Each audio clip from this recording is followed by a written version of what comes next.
Moi, je sais faire le vraiment un RCR. massage au spa avec de Ah l'eucalyptus. ouais? Puis c'est pas vraiment ce que vous voyez à la télé. Hein. À la télévision, dans les séries, là, on fait cette réanimation-là, le patient sort de là, replace ses cheveux bouclés, puis il dit « Oh mon Dieu! » Je veux juste vous dire que moi, là, OK, là, ce qu'elle vient de dire, là, c'est pas vrai, OK? Moi, là, mon chien s'est pendu après la porte de mon char. Il est sorti par la fenêtre, il était attaché au cou, puis il s'est pendu. Bon, pas ma chienne que j'ai là, OK? On élimine ma chienne, là. Mon ancienne chienne. Elle s'appelait Libby. Je l'ai trouvée pendue après mon char. Elle était morte. Je l'ai mis à terre. J'ai fait les massages de soins cardiaques. Pas de bouche à bouche, là, OK? Les massages. Comme sur un bébé. Je l'ai réanimé. Puis c'était pareil comme qu'est-ce que tu vois dans les films, là. Quand ils sont sur le bord de la plage. Quelqu'un s'est noyé, là, puis elle a repris un gros souffle, puis elle a recommencé à respirer. Ce qu'elle dit, là, c'est pas vrai. Ce qu'on voit dans les films, c'est réel. OK? Puis, quand ils disent qu'on a une chance sur Terre de réanimer quelqu'un, là, ça aussi, c'est pas vrai. Puis maintenant, il y a les trucs, là, qui sont un peu partout, là, que tu peux prendre pour faire des chocs électriques, là, pour la réanimation, là. C'est super facile. Tu rouvres la boîte, tu pèses sur le piton, il te dit tout quoi faire. Pendant tout ce temps-là, c'est pas Oh, c'est bon. J'ai pas cru. Oui, c'est ça, oui, pourquoi? Donc, réanimation cardio-respiratoire. Donc, ce sont des manœuvres pour refaire la fonction de pompe du cœur. Donc, compression thoracique vigoureuse, 100 par minute. Ça peut inclure la défibrillation pour repartir l'électricité du cœur. Intubation, donc mettre un tube jusqu'au poumon, dans la gorge jusqu'au poumon, branché sur un respirateur. Et est-ce que ça peut venir avec des conséquences? Certainement. Donc, quand on fait les compressions thoraciques... Ma chienne n'a eu aucune conséquence, OK? Puis elle a été... ça m'a pris 2 minutes avant de la réanimer, là. C'est pas plus. Moi, pour moi, ça a été une éternité, là, mais... Hey, j'avais 2 personnes, j'étais chez une cliente, j'avais 2 personnes de 80 ans à côté de moi, puis j'avais un voisin de l'autre bord de la rue qui est venu parce que je criais au meurtre, là. Je criais à ma chienne de revenir.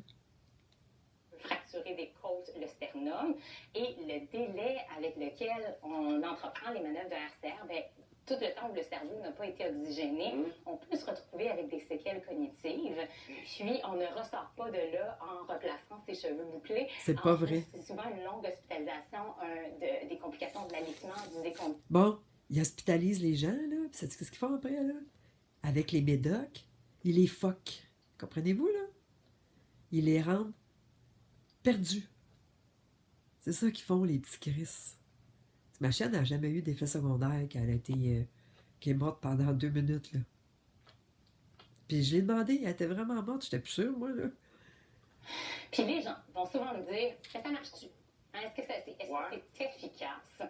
Puis ma réponse, c'est, mais la réponse, c'est ça dépend pour vous, c'est quoi l'efficacité? Est-ce que c'est de survivre? OK, on retourne dans les ABCD. Mais en fait, est-ce que c'est survivre sans séquelles ou survivre et sortir de l'hôpital? Alors, les statistiques nous démontrent qu'environ 6 à 19% des gens vont survivre et sortir de l'hôpital. OK, 6 à 19, c'est pas tant. C'est pas tant, 1 sur 20 à 1 sur 5. Puis c'est moins de chances, plus il y a de délai avant la RCR, plus vous avez de comorbidité, moins il y a des chances pour ça. Puis si jamais vous avez cette discussion à la maison, puis vous tenez à l'écrire, hein, parce que les patients sont tellement contents.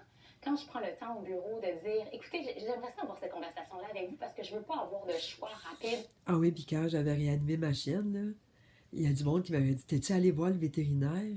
Non. J'avoue qu'elle était bien calme après que je l'ai réanimée, OK? Elle était calme. Je l'ai gardée avec moi, elle était calme, j'ai fait des câlins, tout, passé la soirée ensemble. Le lendemain, elle était correcte. Elle était correcte. Pas mettre votre famille dans le pétrin si jamais vous avez quelque chose. Je ne pouvais pas lui demander si elle avait eu des séquelles, mais elle n'avait pas changé ses comportements. Le formulaire de l'INES avec le médecin, on peut en parler à votre mandataire, le proche qui va avoir cet appel-là qu'on ne veut pas recevoir. Bien fait le signe. Notez-le dans votre testament. Sur Disons. le site de la RAMQ, on a des directives médicales anticipées. Et vous pouvez aussi remplir ce qu'on appelle une ordonnance de non-réanimation que vous affichez à la maison. Comme ça, les premiers répondants ne sont pas obligés de vous faire des manœuvres de réanimation si jamais vous vous retrouvez inconscient chez vous. C'est de s'organiser, dans le fond, hein? De s'organiser pour la suite. C'est de s'organiser pour la suite. Puis la dernière chose que je veux vous dire aussi, c'est important d'avoir cette conversation situation-là du point de vue humain. Donc, vous comprenez le fardeau qu'on décharge aux familles et aux patients, mais du point de vue économique, mon patient qui décide de ne pas aller à l'hôpital, mais les coûts qu'on va sauver sont immenses parce que une nuit d'hospitalisation, si on regarde les chiffres qui sont donnés du CHU de Québec, c'est 5 775 et ça n'inclut pas les honoraires des professionnels. Juste d'être pris à l'urgence, 183 Aïe, aïe. Un 24 heures à l'urgence, 1182 Son et voleur. soins intensifs, 15 000 Puis mon patient, il n'avait même pas le goût d'aller à l'hôpital. Il était transféré comme ça parce qu'on pense que c'est ça que les patients veulent. Donc, Il faut vraiment y penser. oui, pensez à ça. Vous allez tellement faire un beau cadeau à vous-même, à vos proches, en ayant cette On discussion-là. paye pas assez de Comme quand taxes, vous faites un testament. On fait Puis pas de d'impôts. testament de façon les gens comme ça. Non, C'est mais- important de le faire. Vraiment. Merci beaucoup, Natalia.